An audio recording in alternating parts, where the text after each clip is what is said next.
somewhere in Manitoba, Canada. Right now, a single female snake is buried under a pile of hundreds of males. She can't move, she can barely breathe, and this is completely normal for her species. Meanwhile, deep in the Pacific Ocean, a male anglerfish has fused his entire body onto a female, his organs dissolving, his eyes disappearing, until he is literally absorbed into her flesh. He will spend the rest of his life as a living sperm bank attached to her side. And on a California beach, two males each weighing over 5,000 pounds are slamming into each other at full force, drawing blood for the right to mate. Nature doesn't do romance the way we do. In the animal kingdom, finding a mate can be the most dangerous, bizarre, and flat-out insane thing a creature ever attempts. And today, we're counting down 17 of the wildest examples on the planet. Fair warning, some of these are going to make you deeply grateful to be a human. If you're new here, welcome. We cover the wildest, most fascinating corners of the natural world every single week. Hit subscribe so you don't miss what's coming. Now, let's get into the countdown. Number 17. Praying mantis. We're starting at number 17 with an animal that makes first dates look genuinely terrifying. Meet the praying mantis. On the surface, she's elegant, almost meditative. Those folded front legs, that slow, deliberate movement. She looks like she's contemplating the universe. She's not. She's waiting. When a male mantis decides to approach a female, he doesn't just walk up. He creeps, millimeter by millimeter, sometimes for up to an hour. Moving so slowly, he's practically a statue, because he knows, from what appears to be genuine instinct, that one wrong move ends very badly for him. Here's how bad. The female praying mantis will, in a significant number of mating encounters, bite her partner's head off. Not after mating. Sometimes during. Sometimes before he even gets started. And here's the part that makes evolutionary biologists scratch their heads. The male's body keeps mating even after decapitation, because the nerve ganglia controlling the reproductive movements are in his abdomen, not his brain. So in a genuinely disturbing twist, losing his head actually removes the inhibitory signals from his nervous system, and the mating behavior intensifies. He literally becomes a better mate after he's dead. But why does the female do this? It's not cruelty, it's nutrition. A female who consumes her mate gets a massive protein boost right when she needs it most, just before laying eggs. A well-fed female can produce a larger, healthier egg case with better survival odds for the offspring. So the male's sacrifice, voluntary or not, directly increases the chances that his genes survive into the next generation. For males who do escape with their heads intact, they live to try again. But every approach to every female is essentially a gamble with their life. If you think one female is terrifying, wait until you see what happens when there are hundreds of males and only one female. The next entry is pure wriggling chaos. Number 16. Red-sided garter snakes.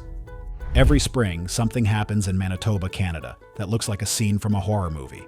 Unless you're a biologist, in which case it's one of the most spectacular wildlife events on Earth. Thousands of red-sided garter snakes emerge from their underground hibernation dens at the same time. And within hours, the ground itself seems to move. Because the males, sometimes hundreds of them, immediately begin searching for the females emerging behind them. And when they find one, they pile on. What forms is called a mating ball. It's exactly what it sounds like. A writhing, coiling mass of snakes, sometimes 30 to 100 males, all surrounding and competing for a single female at the center. The female can't fully move. The ball itself can roll across the ground. It's one of the most disorienting spectacles in nature. But the real story isn't the chaos. It's the strategy happening inside that chaos. Some males have evolved a trick so devious it genuinely seems like cheating. Certain male garter snakes can emit a chemical signal that mimics the female pheromone. They smell to other males like a female. So while those males swarm the decoy, the sneaky male slips through the crowd to reach the actual female. Other males play a temperature game. Snakes are cold-blooded, and their agility depends on body heat. Males who've spent more time basking in early spring sunshine are faster and stronger than their colder rivals. In a mating ball, the warmer snake often wins. So simply finding a sunny rock before the competition does can determine reproductive success. For the female, this whole spectacle serves a purpose too. The intense competition means she ends up mating with multiple males, and the sperm competition that follows inside her body acts as a second filter. Only the most viable sperm fertilize her eggs. Nature is ruthless about quality control. From slithering chaos to something almost impossibly beautiful. Our next entry is the animal kingdom's greatest showman, and it's not even close. Number 15. Birds of Paradise. If the praying mantis represents nature's horror movie and the garter snake represents its chaos, the bird of paradise represents its art gallery. Except the art is alive, moving, and more elaborate than anything a human designer has ever produced. There are over 40 species of birds of paradise, all living in the rainforests of New Guinea and parts of northeastern Australia, and every single species has evolved a completely unique courtship display, as if nature ran 40 separate experiments in the question. How spectacular can a mating ritual get? The superb bird of paradise spreads his iridescent chest shield and cape into a perfect oval of electric blue-green, transforming his body into what looks like a smiling alien face. The Wilson's bird of paradise has a bright turquoise skull, actual bare skin on top of his head, and spiraling tail feathers that he arranges below a precisely chosen display branch. The Vogelkop bowerbird doesn't even use his own feathers. He builds an entire architectural structure and decorates it with colored objects. These displays are so precise, so detailed, that scientists using slow-motion cameras have discovered choreography in the dances that's completely invisible to the human eye at normal speed. The females are evaluating micro-movements we can't even see, and the females are extraordinarily selective. A male bird of paradise might spend years perfecting his routine and maintaining his display court before a female gives him serious consideration. Young males often watch older, more experienced males practice, essentially apprenticing the art of courtship before attempting it themselves. What's happening here is sexual selection operating at its most extreme. The male's survival traits, hunting ability, disease resistance, physical strength, are almost secondary. What the female is selecting for is the quality of the performance itself, which acts as a proxy for genetic fitness. A male who can maintain elaborate plumage, execute precise choreography, and hold a perfect display court is signaling, at the deepest biological level, my genes are exceptional. It's the most beautiful arms race in evolutionary history. From nature's most breathtaking beauty to nature's most disturbing merger, our next animal takes commitment to a level that will genuinely unsettle you. Number 14. Anglerfish. The deep ocean is a dark, cold, and almost empty place. In some parts of the deep sea, the water is so vast and so dark that two creatures of the same species might go their entire lives without crossing paths. For the anglerfish, that's an existential problem. And evolution came up with a solution so extreme, it sounds like science fiction. When a male anglerfish hatches, he's tiny, a fraction of the size of the female. He has no bioluminescent lure, no stomach to digest food properly. He has one biological purpose: find a female, fast, before he starves. He navigates the dark, using a highly developed sense of smell, following the faint chemical trail of a female through miles of black water. When he finally finds her, he doesn't court her, he doesn't display, he bites her, hard, and then something incredible happens. His body begins to fuse with hers. His lips merge into her skin. His bloodstream connects to hers. His eyes degenerate. His internal organs break down. Over weeks, he dissolves, except for the testes, until he is biologically no longer a separate animal. He becomes a permanent appendage on her body. In return, she provides him with nutrients through their shared circulatory system. And whenever she's ready to reproduce, she has a permanently attached on-demand sperm source. A single female anglerfish has been found with up to 8 fused males attached to her body at once. 8 former individuals, now just extensions of her biology. Scientists who first discovered this had no idea what the small lumps on female anglerfish were. They thought they were unusual parasites. In a sense, they weren't wrong. In the pitch black of the deep sea, where a chance encounter might be your only one, this is what evolution decided was optimal. It works. Anglerfish have survived for tens of millions of years, but it is, without question, one of the most psychologically disturbing reproductive strategies in the animal kingdom. From the bottom of the ocean to the open plains of Africa, next up, an antelope that turns an entire field into a battlefield. Number 13. Topi antelope. On the open savannas of East Africa, the Topi antelope is one of the most common sights. Sleek, reddish-brown, built for speed. For most of the year, they're exactly what they look like: graceful grazers, quiet and efficient. Then mating season hits, and the transformation is jarring. Male topi converge on specific areas of open ground called leks. essentially arenas where they gather purely for the purpose of competing for females. Each male claims a small territory within the lek, sometimes just a few meters across, and defends it ferociously. These territories have no food, no water, no shelter. They exist purely as platforms for display and combat. The females walk through, they watch, they evaluate, and the males perform, stamping, snorting, posturing, and when that doesn't work, slamming into each other with their curved horns hard enough to be heard across the savanna. The lek system creates an extreme winner-takes-all dynamic. The most dominant male in the best central territory might mate with dozens of females during the breeding season. Males on the outer edges might mate with none. It's a brutal system, but it's extraordinarily efficient at concentrating reproduction among the strongest individuals. What's fascinating is how environmental conditions shift the power dynamics. Temperature matters. In cooler, early mornings, males are more energetic, and fights are more intense. A cold front rolling in can reset the entire competitive hierarchy.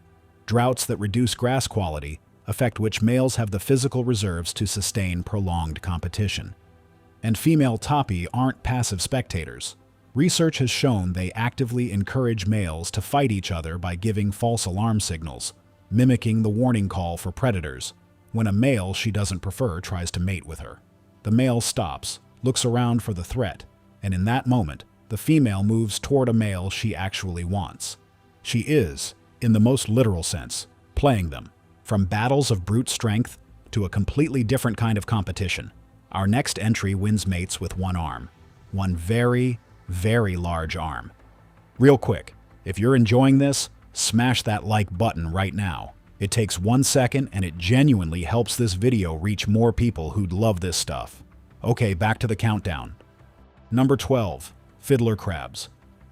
Picture a tidal mudflat at low tide. Hundreds of small crabs scattered across the exposed sand, and among them, the males, each one waving a single enormous claw in the air like they're trying to hail a cab. This is the fiddler crab, and that claw, sometimes half the male's entire body weight, is the centerpiece of one of nature's most visually striking courtship systems. Male fiddler crabs have one normal-sized claw used for feeding, and one grotesquely oversized claw used for absolutely nothing practical. It can't help him eat. It slows him down. It costs enormous energy to grow and maintain. In every purely functional sense, it's a liability. But to a female fiddler crab evaluating potential mates from across the mudflat, it is everything. The size, the symmetry, and crucially the speed and style of the wave, these are the metrics she's assessing. Studies have found that females don't just prefer larger claws, they prefer more vigorous wavers. A male with a slightly smaller claw who waves faster and more rhythmically can outcompete a larger clawed rival who waves lazily. It's not just about what you have, it's about how you use it. The territorial dimension adds another layer. Males also use the claw to fight rival males for burrow territory. The burrows matter. Females visit them to assess quality before agreeing to mate inside. A male must simultaneously wave attractively enough to draw females in, while being imposing enough to keep rivals out. And some males cheat. Smaller males who can't compete on claw size sometimes sneak into a neighboring male's territory while he's busy displaying and attempt to intercept females headed toward his burrow. The resident male has to balance his display with constant vigilance against these opportunists. On a mudflat covered in waving crabs, it looks chaotic. Underneath, it's an extremely sophisticated competition playing out in real time. We've had dancers and fighters. Now we get a singer, but this particular concert comes with genuine mortal risk for the performer. Number 11. Tungara frogs. It's after dark in the rainforests of Central America. The air is thick and warm, and from every puddle and shallow pond a sound rises. A soft whine, followed by a low, chuckling note. Then another, then 100 more. The Tungara frog has begun his concert, and it might be the last thing he ever does. Male Tungara frogs gather at breeding pools after dark and call, loudly and continuously, to attract females. The call itself is a two-part composition, a whine, which carries over distance, followed by one or more chuck notes added to make the call more complex and attractive. Research has shown clearly that females prefer more complex calls. More chuck notes means more female attention. The problem? Fringe-lipped bats have learned to find and catch Tungara frogs by homing in on exactly those complex calls. The more attractive the call, the more likely the bat finds you instead of a female. So the male frog is caught in a genuine evolutionary trap. Simple call, safer but fewer mates. Complex call, more females, but higher chance of becoming a bat's dinner. What's remarkable is that they adapt in real time. When a male detects a nearby bat, through the sound of its echolocation clicks or the rush of wings, he simplifies his call immediately. When the threat passes and other males nearby start adding chucks, competitive pressure kicks back in and he adds them too.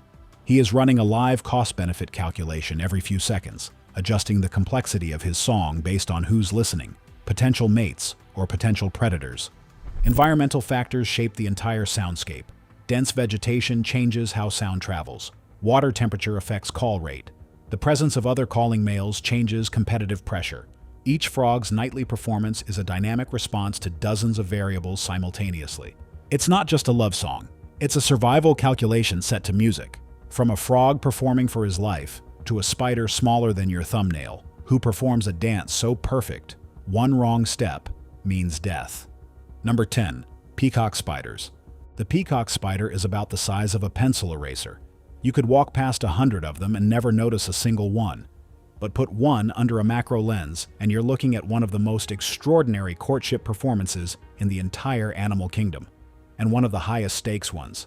Male peacock spiders, found primarily in Australia, have evolved abdominal flaps covered in patterns so vibrant and geometrically precise they look digitally designed.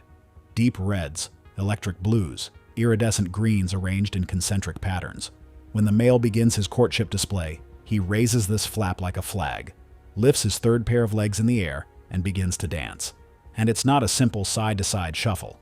The dance involves precise footwork, rhythmic body vibrations that travel through the ground as seismic signals, and a carefully timed sequence of movements, each one apparently assessed and judged by the female watching from a few centimeters away. If the performance is good enough, she accepts him. If it isn't, if the timing is off, if the pattern display isn't sufficient, if the vibrations don't match her expectations, she attacks and eats him. There is no polite rejection in peacock spider courtship. There is approval, or there is being eaten alive. Scientists studying these spiders have found that females are extraordinarily precise in their assessment. Small differences in pattern quality, dance timing, or vibrational frequency measurably affect acceptance rates. The female isn't making a rough judgment. She's performing a detailed evaluation with her life's reproductive investment on the line. For a creature under 5 millimeters long, the peacock spider runs one of the most sophisticated mate selection systems on the planet. From a spider who can fool your eyes with color, to an animal that takes visual deception to a genuinely mind-bending level. Underwater. Number 9. Cuttlefish. Imagine being able to show two completely different things to two different people at the same time, with your own skin. The cuttlefish can do exactly that, and they use this ability to pull off one of the most audacious mating strategies in the ocean. Cuttlefish are cephalopods, cousins of octopuses and squid, and they control millions of tiny color-producing cells in their skin with near instantaneous precision.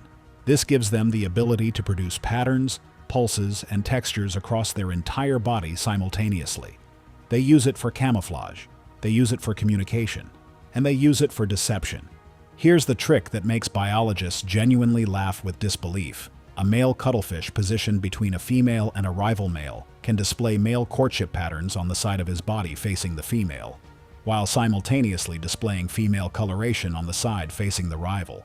He looks like a couple of females to the rival. He looks like an interested male to the female. He's running two completely different visual signals from the same body at the same time. This split display has been observed in multiple species and confirmed through controlled experiments. It's not accidental. These animals are making a strategic decision, essentially reading the social situation and producing a targeted, directional visual lie.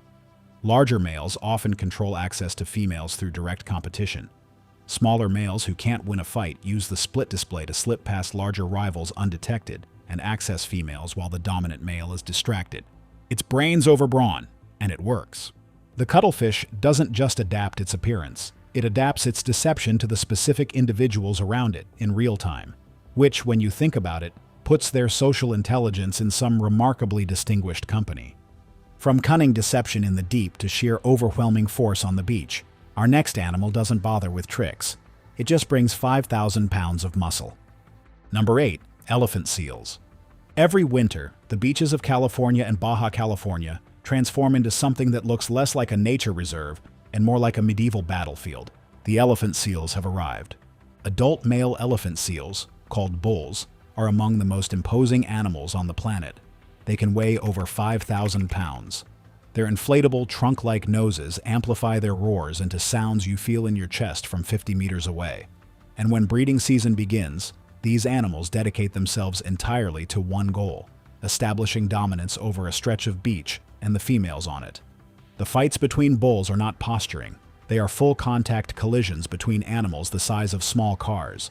They charge, rear up to full height, 6 feet of neck and chest, and slam into each other with their full weight. Blood is common. Serious injuries are routine. Deaths happen. A dominant bull or beachmaster controls a harem that can include dozens of females. He mates with all of them and spends his time on the beach not eating, just fighting and mating, surviving on his enormous fat reserves for weeks at a time. The result is one of the most extreme examples of reproductive inequality in any mammal. The top few percent of males sire the vast majority of offspring. Most males, those who lose fights, those who can't establish territory, may never mate at all. Evolutionary pressure on male size and aggression is therefore ferocious. Each generation, the winners are bigger and more aggressive than the last. On the edges of every colony, younger and subordinate males watch and wait. They attempt sneak matings when the beachmaster is occupied. They form temporary alliances. They practice fighting with each other, building toward the day they might challenge for the beach themselves. For female elephant seals, the chaos around them isn't entirely unwelcome. The fighting filters the male population ruthlessly, and the winner's genes, size, strength, stamina, are exactly what her pups will need to survive. From 1,000-pound battles to a bird that wins mates with something far more surprising, a sound like a balloon being slowly deflated, and it works incredibly well. Number 7. Sage grouse. In the gray pre-dawn light of the American Great Basin, before the sun has even crested the sagebrush hills, the males are already there, standing on their display grounds, waiting. The sage grouse-lek looks unremarkable at first, a flat open area in a sea of sage, but watch for a few minutes and you'll start to see it for what it is, a stage, and the performance about to happen on it is one of the strangest, most spectacular acoustic shows in the bird world. When a male sage grouse inflates for full display, his chest sacs, 2 large yellow-green air pouches on his breast, swell outward as his spiky tail fans behind him, and his white ruff billows forward. He rocks, stamps, and then releases the air in a rapid sequence that produces a sound like bubbling water, followed by a sharp pop, audible for miles across the open landscape. Females may travel several kilometers just to visit a lek, and when they arrive, they are ruthlessly selective. Studies have shown that in some populations, fewer than 10% of males account for over 90% of all matings. The central territory on the lek is the prize. Males spend years working their way from the outer edges, where they have almost no chance of mating, toward the center through years of returning, competing, and outlasting rivals. The male holding the center when females arrive wins almost everything. Environmental conditions shape these gatherings in measurable ways. Cold snaps reduce male energy reserves and display frequency.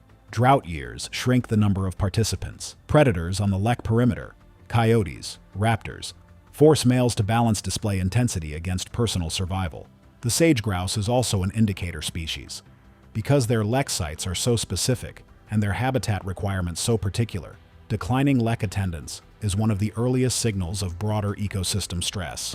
When the sage grouse stop performing, something has gone wrong with the land around them.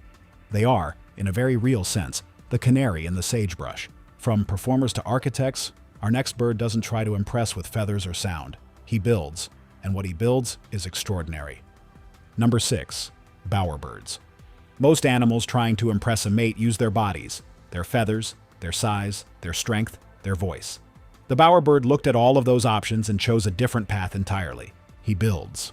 Male bowerbirds of New Guinea and Australia construct elaborate structures called bowers, not nests for raising young, but dedicated courtship installations built purely to attract a female.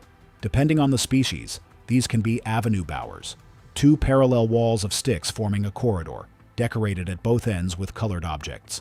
Or maypole bowers, tall stick towers built around a central sapling, sometimes rising over a meter high, surrounded by a carefully curated collection of items. The decoration is where it gets genuinely astonishing.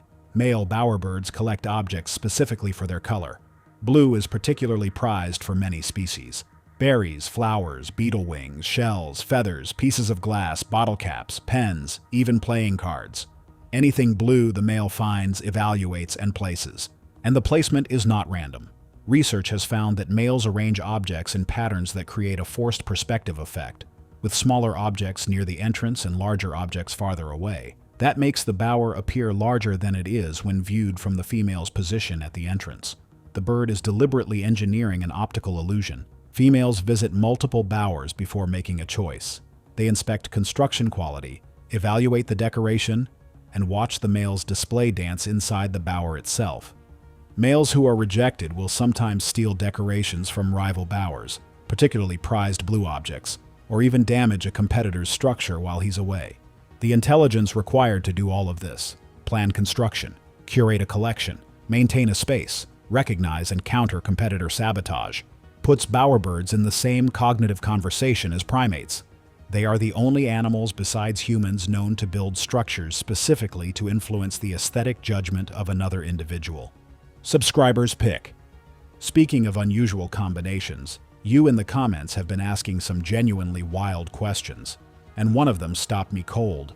What would actually happen if two completely incompatible animals, say a giraffe and a donkey, tried to mate? Setting aside the obvious biological impossibility, just the logistics of the attempt would be a spectacle of pure confusion. Drop your most ridiculous, what if two animals tried to mate scenario in the comments. The best ones might just end up in a future video. From art installations to the frozen Arctic, next up, the most powerful land predator on the planet, and a mating ritual that involves traveling hundreds of miles across ice just to start a fight. Number 5. Polar bears. The Arctic in March. Temperature, -30. Wind, constant. Light, barely returning after months of polar darkness. And somewhere out on the sea ice, a male polar bear is walking. He's been walking for days, maybe weeks. He's following a scent so faint a human couldn't detect it with any instrument. But to him, it's a beacon. Polar bear mating season runs roughly March through May, timed precisely to the slowly improving conditions after Arctic winter. Males track females across enormous distances, sometimes hundreds of kilometers, using their extraordinary sense of smell. The same males may also track each other because the competition for a receptive female is fierce. When two males find the same female, what follows is one of the most physically intense confrontations in the mammal world. These are animals weighing up to 1,500 pounds, built for power, with no intention of backing down easily. Fights leave deep lacerations, broken teeth, and sometimes lasting injury. The winner stays with the female for up to 2 weeks, mating repeatedly during this time. He's not guarding her out of affection. He's ensuring no rival gets access during her fertile window. Then he leaves. The female is entirely alone from that point forward. What follows is one of the most remarkable acts of single-parent commitment in the animal kingdom. The pregnant female eats as much as she possibly can through summer and autumn, building fat reserves that can double her body weight. In late autumn, she excavates a den in a snowbank and seals herself inside. She gives birth in January, in complete darkness, in below-freezing temperatures, to cubs that weigh less than a kilogram, blind, helpless, entirely dependent on her warmth and milk. And for the next several months, she doesn't eat a single thing. She sustains herself and her cubs entirely on fat reserves while the Arctic winter rages outside. By the time she emerges in spring with her cubs, she may have lost half her body weight, and she still has to hunt. The male's contribution was a fight and a fortnight. The female's contribution is everything else. It's one of the starkest divisions of reproductive labor in nature. From the most powerful predator on land, to a spider that makes the praying mantis look almost reasonable. Number 4. Black widow spiders. The praying mantis cannibalized her mate in some encounters. The black widow has made it almost a defining characteristic. Female black widow spiders are immediately recognizable. glossy black body, that distinctive red hourglass marking on the abdomen. They're also considerably larger than males of the species, which tells you something important about who holds the power in this relationship. When a male black widow finds a female's web, his first challenge is announcing himself without being immediately attacked as prey.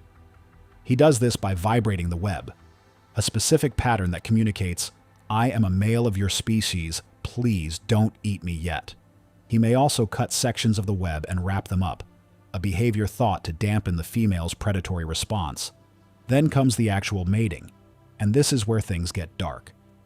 In a significant number of encounters, the female turns on the male during or after copulation and consumes him.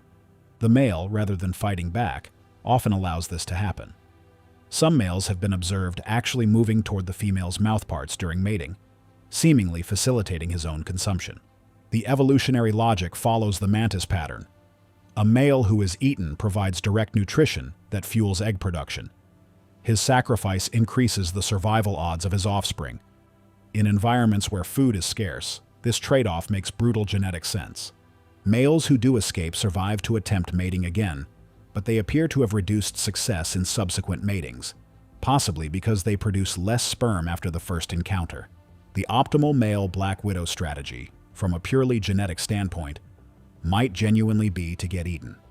Some studies have found that males deliberately seek out hungry females more likely to cannibalize them, because well-nourished females lay more eggs.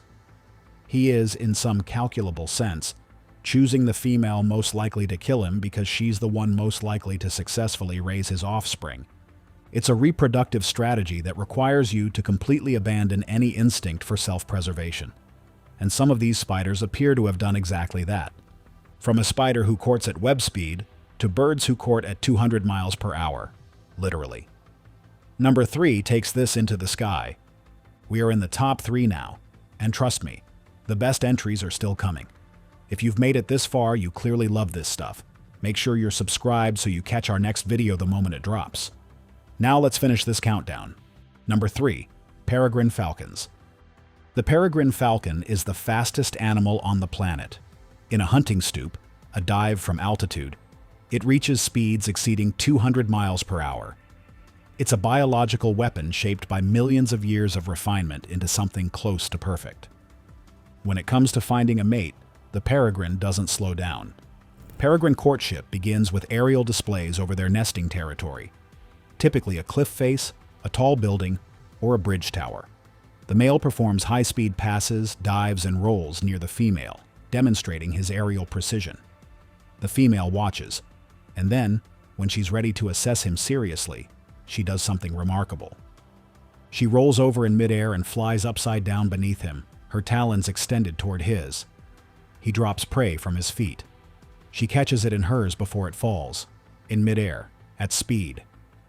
This food pass isn't just courtship theater. It's a direct test of his hunting ability, his coordination, and his willingness to share resources. If he can hunt, if he can navigate the pass with precision, if he returns consistently, she's learning something real about what kind of partner he'll be when she's confined to the nest incubating eggs and completely dependent on him to feed her. Once paired, peregrines are largely monogamous and often return to the same nest site, sometimes the same ledge, year after year. Both partners share incubation duties and hunting responsibilities for the chicks. Urban peregrine populations have exploded in recent decades as skyscrapers provide ideal substitute cliff sites. These birds have adapted from remote mountain ledges to the ledges of city towers, and their courtship flights now happen above the streets of New York, London, and Sydney, largely unnoticed by the people below. Two of the most sophisticated hunters alive, performing aerial ballet at 200 miles per hour, somewhere above a city's morning commute. From birds who court at breakneck speed to an animal who courts with colors, touch, and genuine risk of being eaten. The runner-up might be the most surprisingly complex on this entire list. Number 2, octopuses. By this point in the countdown, you might have noticed a theme. The smarter the animal, the more complex, and often the more dangerous, the mating ritual. And octopuses are among the most intelligent invertebrates on Earth. So naturally, their courtship is a masterpiece of complexity, risk, and biological ingenuity. Octopuses are largely solitary. They live alone, hunt alone, and have no natural social bonds. Finding a mate requires a male to approach an animal that, under any other circumstance, might simply eat him. The approach itself demands careful signaling. Male octopuses use rapid, intricate color changes across their skin to communicate intent, pulsing patterns that effectively say, "I am male, I am interested, I am not prey." Females respond with their own color patterns, indicating receptivity or rejection. The conversation happens in living light, across their entire bodies, in real time. When the female signals acceptance, the male extends his hectocotylus, a specialized arm modified for reproduction, to transfer a packet of sperm. In some species, he does this from a safe distance, keeping as much space between himself and her beak as possible. In others, they intertwine all 8 arms in what looks, for a brief moment, like genuine tenderness. And then, he may be eaten, or he may escape, depending on the species, the female's hunger level, and what appears to be her individual temperament. The female's story after mating is arguably the more extraordinary one. She finds a den, lays her eggs, sometimes tens of thousands of them, and begins a vigil that will last months. She aerates the eggs continuously, keeping water circulating over them. She stops eating entirely. She starves herself, sometimes for months, without abandoning the eggs for a single moment. When the eggs hatch, she dies. She has given everything, her food, her energy, her life, to give her offspring a start. Some octopus species have been observed in their final days, when the eggs are close to hatching, blowing them with stronger and stronger jets of water, encouraging the young to emerge. A mother who hasn't eaten in months, using her last energy to help her children into the world. It's brutal, and in its own way, it's beautiful. And now, our number 1, the animal whose mating ritual combines color, dance, song, food, and a bond that lasts for years. You might not expect this one. Number 1, parrots. You've seen cannibalism, parasitic fusion, battles involving 5,000 pounds of muscle. You've seen males absorbed into their partner's body, and females who lay 100,000 eggs then starve themselves to death guarding them. And our number 1 is a parrot? Stick with me, because what makes the parrot's mating ritual the most remarkable on this list isn't shock value, it's depth. Parrots are among the few animals on Earth that form genuinely long-term, emotionally complex pair bonds. Many species mate for life, and life for a parrot can mean 40, 60, sometimes 80 years. They are not forming a seasonal alliance. They are choosing a partner for decades. The courtship process reflects that gravity. Male parrots don't just display once and move on. They perform over extended periods, spreading wings, bobbing rhythmically, learning and mimicking sounds that the specific female responds to. They serenade her with vocalizations shaped partly to her individual preferences. Then comes the feeding. A male parrot who regurgitates food to offer a female isn't being gross. He's performing one of the most meaningful acts in avian courtship. He is demonstrating that he will feed her when she cannot feed herself. When she's sitting on eggs for weeks at a time, unable to hunt, he will sustain her. This gesture, which looks almost comically unglamorous, is actually a promise. The bond that forms isn't just functional. Bonded parrots preen each other, carefully grooming feathers the other can't reach, particularly around the head and neck. They sit touching. They call to each other when separated and respond with obvious distress if the partner doesn't answer. Studies on parrot cognition have shown that long-bonded pairs develop unique communication patterns, essentially a private language between two individuals. When a bonded partner dies, parrots display behavior that researchers describe, carefully and clinically, as consistent with grief. Reduced activity, loss of appetite, social withdrawal. In some documented cases, they stop reproducing entirely and never take another mate. Every other animal on this countdown has a mating ritual driven by instinct, competition, and genetic optimization. The parrot has all of that, and then layers something on top of it that looks from the outside remarkably like choice, like preference, like attachment that extends beyond the reproductive imperative. That's why they're number one. In a countdown full of animals doing wild, extreme, sometimes horrifying things in the name of reproduction, the parrot is the one that makes you wonder what the line is between instinct and something more.